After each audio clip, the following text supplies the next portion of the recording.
What's up guys, it's Nathan, and today we're going to go through the NBA 2K26 gameplay courtside report, because there's actually a lot of information in here.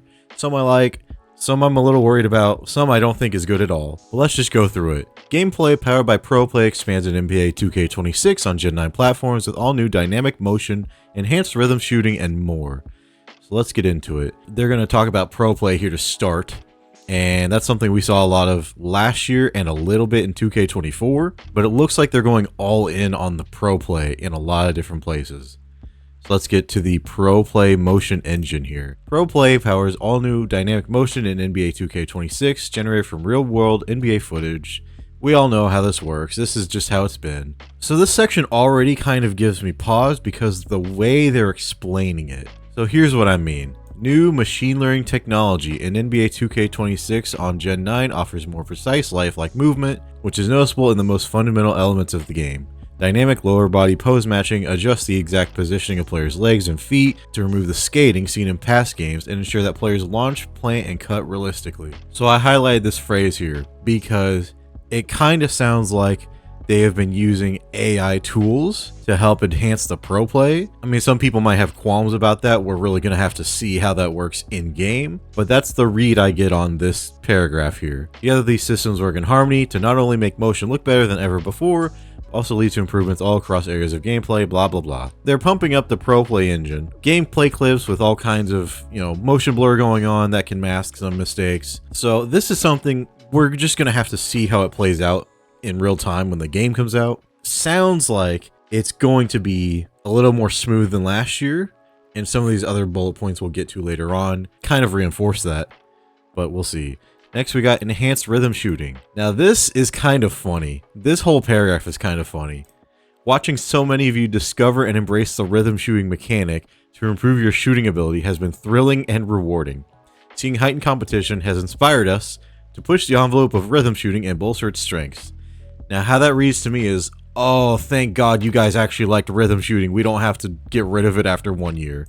Like some of the other shooting mechanisms they've introduced for like a year, maybe a year or two, and then said, oh, the community hates us. We're taking this out. I believe 2K21 had its own unique way to shoot. I didn't play that game, but that's what I've heard from other people who played it. They said, oh, this is stinky.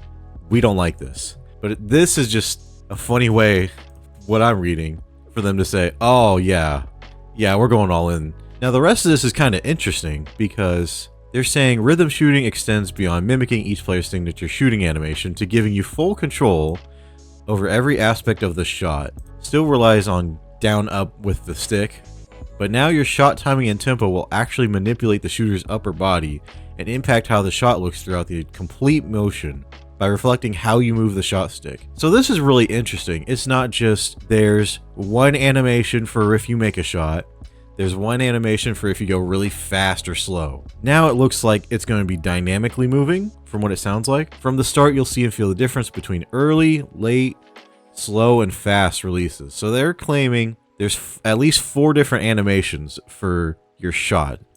If you flick up early and rush your shot, you can do quick releases. If you flick up late and slowly, you'll see the effect with a delayed pushing motion and lazier release. So this sounds all fine and dandy. It makes sense, but it's kind of similar to last year's game. We'll have to see if it's actually like that dynamic, or if it's like last year where it's like, oh, you can tell it's off because your player looks awkward. Now this is a very interesting paragraph, this next one. This enhanced feature grants more freedom than ever before to decide what type of jump shot you want to take. Counter a closeout from a defender by initiating a quick release and intentionally rushing your shot, and still knock it down by executing excellent rhythm shooting tempo. So okay, this is really interesting. In 2K25, you really had one timing that was manipulated by RNG, but it was still one timing to get your green window going. Here, they're saying you can go initiate a quick release and rush the shot and still knock it down. So here's my question. It's like, yeah, this sounds super interesting, but now you're gonna have I'm just so confused, and we're gonna have to see how it works like in live action and having our hands on the game. Is it going to be more about that timing between down on the stick and up on the stick? Like, is that going to be the factor. It just seems like there are different timings you can do to get green. And I don't know how it's going to play out in real time, but we're going to have to see, like, how can we ensure we're getting greens on every shot? Obviously, we can't hit every shot 100% of the time, every time, unless you're like Zenning, but I don't know how to feel about this. It sounds cool, but is it going to work in practice is basically what it comes down to for me. Overall, players who take advantage of the rhythm shooting mechanic will experience more responsive and authentic jump shots that simulate a true shooting motion. Again, that all sounds good. I just wonder how buggy that feature is going to be in practice, but we'll see. Now, there is some fun stuff in here in this next section, offense. Develop a robust post game with all new signature go-to post shots and become a lethal slasher with custom layups. Gameplay in 2K26 has been improved to be more well-rounded and suitable for all archetypes. So that's fun. The post is getting some love here. And custom layups are something the community's been asking for years. This is what probably has me the most excited, but we'll get into that with these sections. Green or miss shot timing. Green or miss is universal. So you can't have noobs go into rec or pro-am or any of those modes and just go with low-risk shooting. Only excellent timed green shots will go in. However, shot timing windows scale by difficulty and will be less forgiving in competitive modes like Proving Grounds and Pro-Am, but more forgiving in team control modes like My Team, where you have to adapt to different shot animations. So that kind of makes sense. Yeah, this is a great way to move the game so everyone's on the same level. It just seemed kind of nonsense for you to have to try hard on your shots and green them, and then someone else can just kind of do it and end up going in. Layup timing is permanently enabled as well. Same thing. Thank God. You know how many people I have seen in rec where they just go up with the ball and don't time it, and it's like they go up against half the team. The game says it's an open shot and it goes in, or even not open and it goes in. I swear it's like 50-50 in rec this year, but now they gotta try. So yeah, thank God. Signature go-to post shots. I know a guy who is very, very excited about this because, let's be honest, the post game in 2K, I have been convinced that they just don't know how to balance it. They don't know how to make it work, but maybe this is a step in the right direction. As we see Jokic with, I believe this is his signature go-to post shot. It's been encouraging to see players incorporate signature go-to shots in their game and leverage real-world crossovers to create separation, like Steph Curry and Tyrese Halliburton's signature dribble step-back jumpers. So that's kind of funny, because those two are good go-to shots in 2K25, but I think people use them more to set up the rest of their dribble moves. While we've shown a lot of love to the elusive playstyles of the NBA's greatest backcourt players, this year's system is growing to better support the dominant big men we see in the modern NBA. And this is how it should be. You should not have a meta based around one tiny point guard speed boosting around a billion screens and getting to the rim or making the action happen that way. Utilize all new signature go-to post shots by holding the right stick up while in the post, leading into a host of new moves including shimmy floaters, baby hooks, and up and unders. So this is interesting.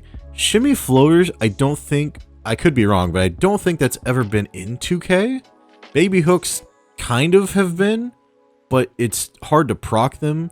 Up and unders, those have definitely been in 2Ks with varying successes. I know when I was trying to get my my post scores going this year, up and unders were like some of the hardest things to actually proc. You could do them, but the timing was so specific that for me at least it just wasn't reliable to be doing in online games. It looks like they're going to be emphasizing these more, so that'll be fun. Custom layups, maybe the best thing in here, maybe not, we'll see. In the past, your single signature layup package determined all your layup types, but in 2K26 you can you can mix and match layup styles to draw inspiration from signature packages from around the league. So you can put on normal, reverse layups, you can do floaters, quick scoops, euro steps, hop steps, and spins. Wreak havoc on the competition by utilizing Steph's graceful layups, James Harden's shifty euros, SHAI's elusive hop steps, and Jokic's nimble spin moves to create a dominant custom package. Explore the bevy of post-move and layup options while customizing your My Player and editing players in rosters. So we get an early look at this little menu here, and you see normal layups, reverse layups, floaters, quick scoops, and I'm guessing those are the other ones they mentioned. So this is fun, because in games past, it seemed like there would be one or two really good advanced layup options that everyone kind of gravitates towards that are in maybe one or two specific layup packages, while the rest of the animations in there would be good enough.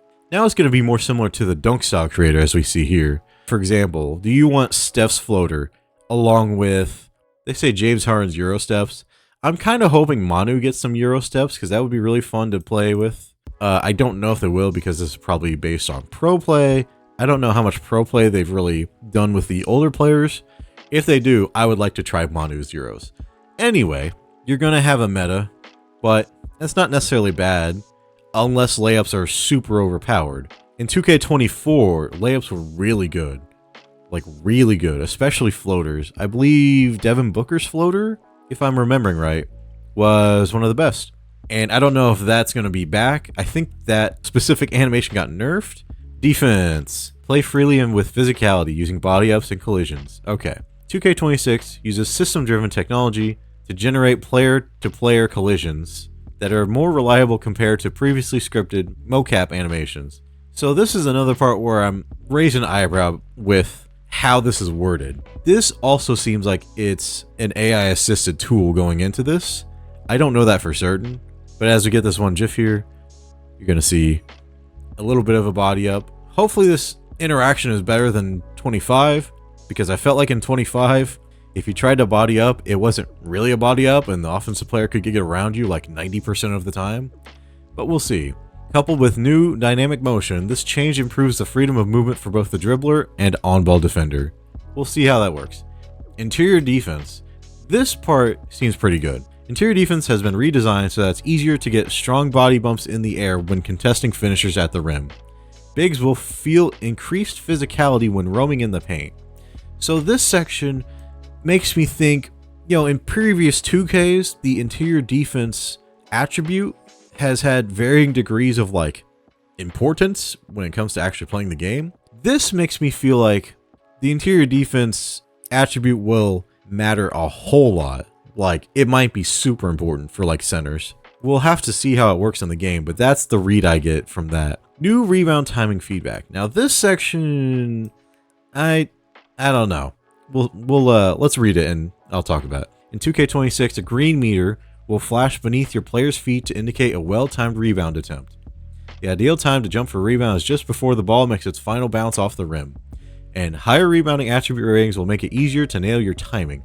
Excellent timing can significantly boost your chances of securing the board. Okay. Rebounding is another area where I think 2K has kind of dropped the ball in the last few years. 2K25, you could have a 99 in offense or defense. The problem is, rebounding was so important for your centers that almost every center ran at least 96 rebound, if not 99. And part of the distinguishing factor between who gets the rebound in those situations was like speed and getting around a box out more than actually properly spacing and boxing out. Of course, those things were important, but not as important as I thought they should be, in my opinion. There'd be a lot of times where I would be in perfect position, getting ready to box someone out, and then whether it's because of the game interaction or my lack of depth perception, which is very possible, they would just run around my box out. And I'm, these are on builds that are, 7 foot, 240, 260 some pounds, like big old bodies down there. And they would just run around it like it was nothing. And when you get the run-in animation on the rebound, that was just like one of the best animations of the game, it felt like. I feel kind of mixed on this.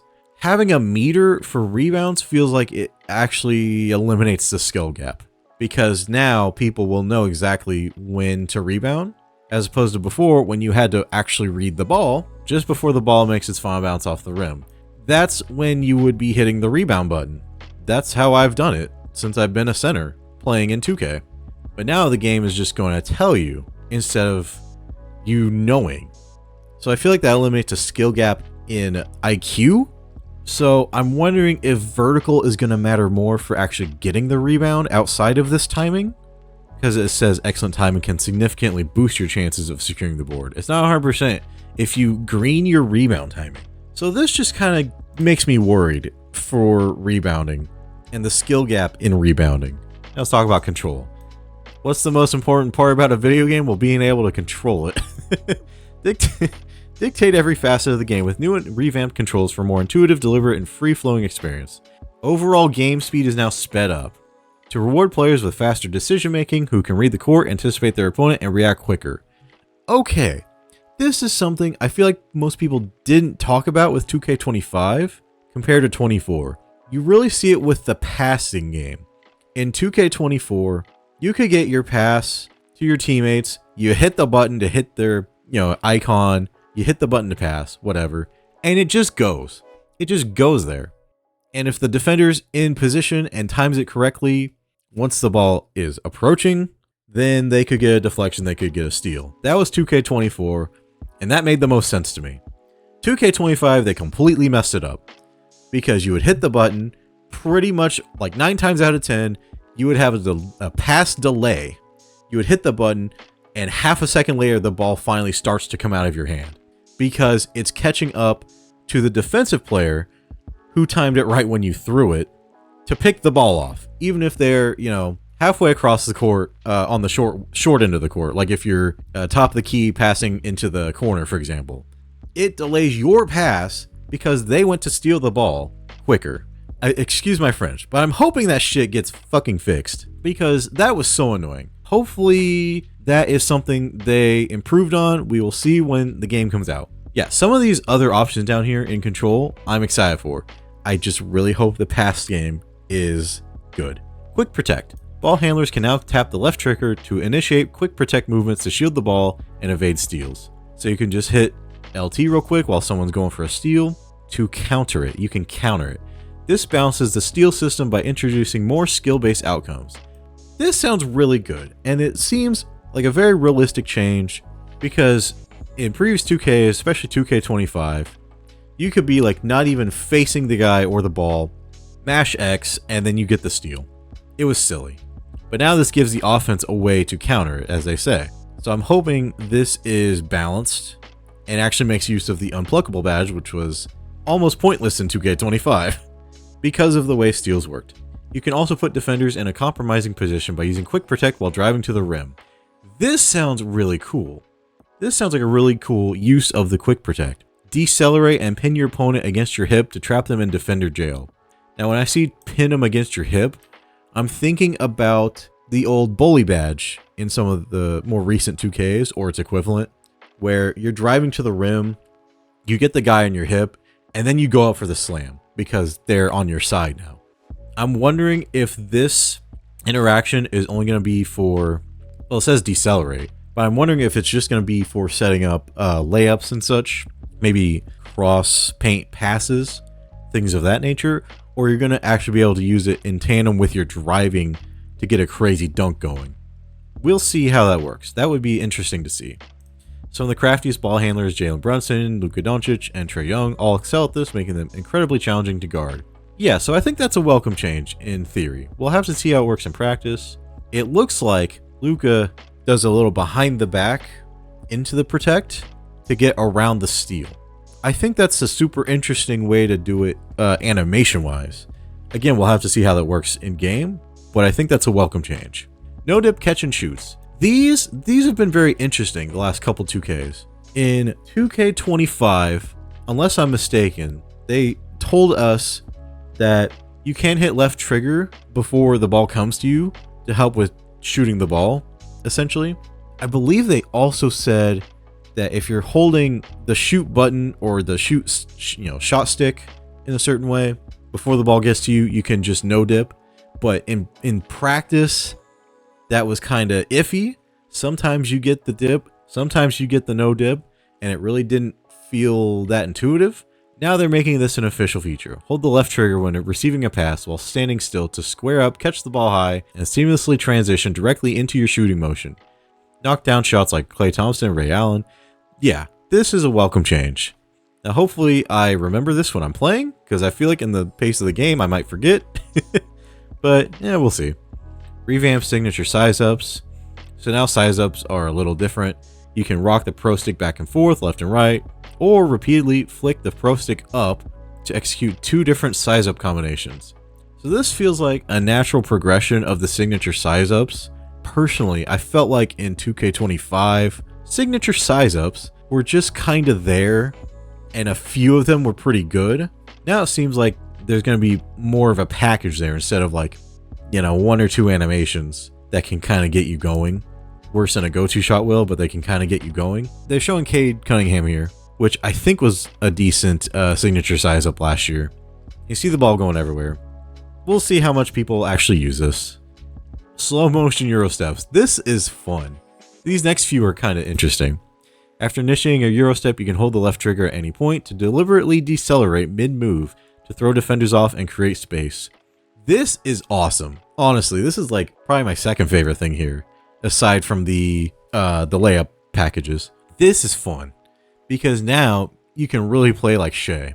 Prior to what they're saying for this game, you've not really been able to play like guys like this that'll go one step real quick and then the second step is real slow and then put the ball up. So that's great. That's going to be really funny to see sometimes, especially the first day, the first week or so of the game, where people just get got by the rock, paper, scissors aspect of this. It's like, oh, are they going to go fast? I got to hit, I got to hit Y to block, or, hands up to, whatever.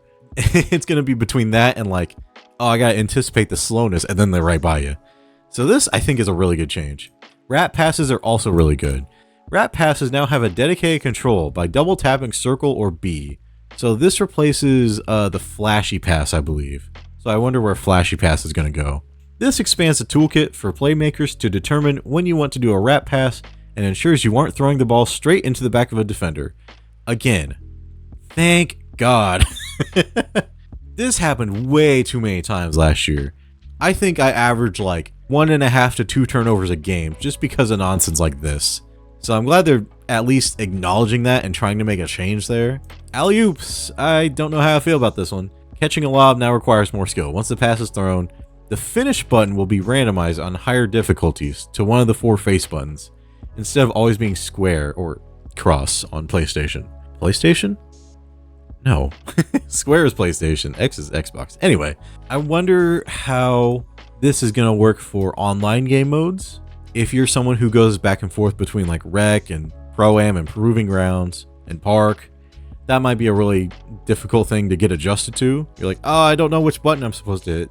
I don't know about this change. We'll see. I get it.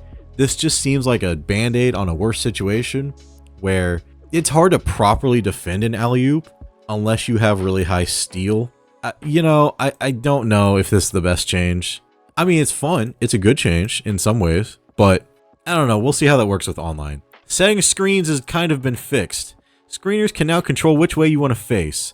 You can turn your players 45 degrees by just tapping the left stick slightly. Tapping the left stick slightly left or right, I should say. And tapping it in the opposite direction will turn your player 180 degrees. This is so good because last year I felt like I could never get my screen going the proper way. Even if I'm in position that makes sense, I'd be setting screens with my butt. That's stupid. And now you have actual control over how you can set screens. I felt like in some of the slightly older 2K games, they had this figured out, and it just kind of got broken over the years.